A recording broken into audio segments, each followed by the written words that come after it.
अस्सलाम वालेकुम friends, welcome back to my YouTube channel bee keepers Kashmir. तो दोस्तों, आज मैंने सोचा था आज मैं हनी हार्वेस्ट करूँगा।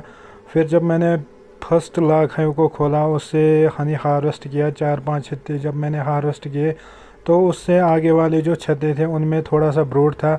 तो मैं सबसे यही रिक्वेस्ट करता हूँ, 4-5 दिन आप वेट कर सकते हो, उसके बाद आप आराम से हनी हार्वेस्ट कर सकते हो। अब ये आप देख सकते हैं सील पैकेट हनी है, बट इसके आगे जो छत्ते थे उनमें थोड़ा सा ब्रूड था।